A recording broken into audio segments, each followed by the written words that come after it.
ডিলারের সার হারা যাচ্ছে কে? কি কিভাবে হারাচ্ছে তুই অনেক শুনতে বানতে পারলে কেন হয়?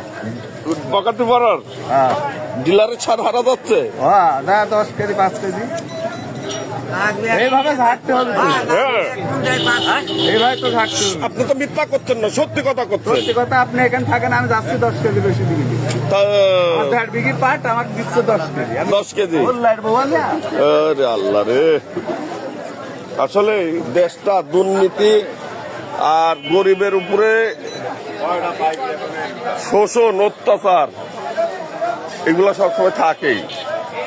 ই কালার ও কালার পরকাল নাই, আমার আর আপনার নাই। যেই আসে, যেই অবস্থানে দাঁড়ায়, যেই একটা ভালো আসন পায়, সেই কাফের হয়ে যায়, মুনাফেক, সব ভুলে যায় দুধেন দুনিয়া। এটা আমি আর আপনি আর আমার মা আর বাপ নাই, সত্য কথা। দাম করছে না? কত শোনেননি কত যাচ্ছে? 1000 800 850 900 ঠিক নাই। হ্যাঁ খালি সুসার দাম হয়। আর পেঁয়াজ আলাদা কি গলার দড়ি মরতে হবে? কিস্তি তুলেছিলেন কি? কিস্তি তুলেছেন? তাই কয় লাখ সরকারের কাছে? সরকার তো দিবি, সবই দিবি। তাই যাক, এই বিশ্বাস আছে। সারেই তো দিচ্ছে, সারেই কুয়া ফেরাচ্ছে। হ্যাঁ? সার ওষুধের কুয়া দিচ্ছে। আবার কোন ভাষায় করছেন কথা? সার তো দিচ্ছেই না। সার কত যাচ্ছে এখন? আর 55 টাকা কেজি। ইউরিয়া গ্যাপ আর ইয়া ফসফেট আর আর ইউরিয়া 40, ইউরিয়া বাড়িছে 10 টাকা, হ্যাঁ ফসফেট বাড়িছে কয়টা?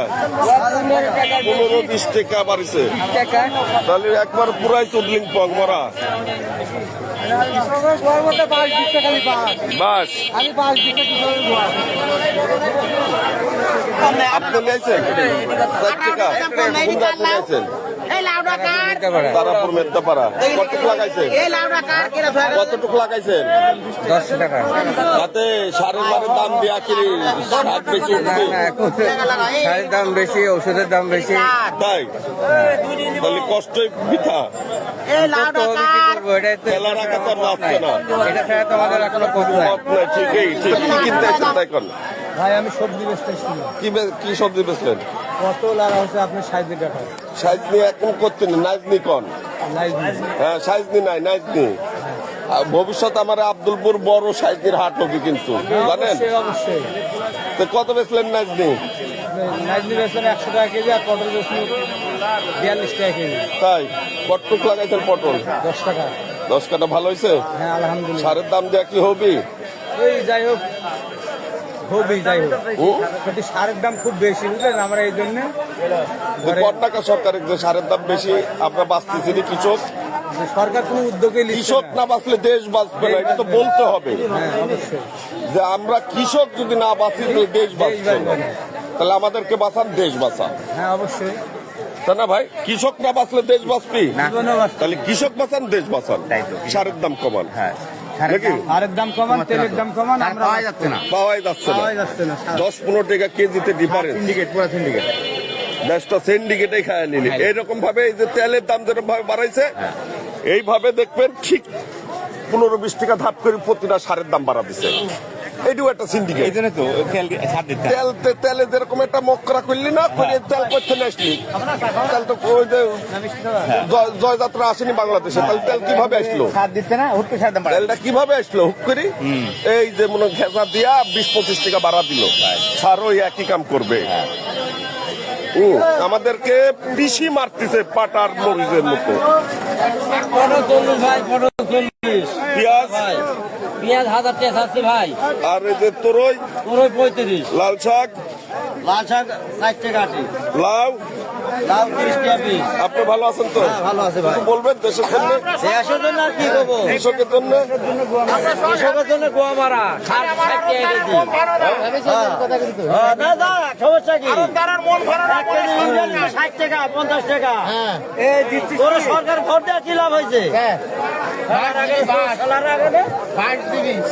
সিন্ডিকেট করে তেলের দাম আসলে প্রতিটা কৃষকেরই মনে অসন্তুষ্ট। তাদের ন্যায্য মূল্য বাজারে পাচ্ছে না।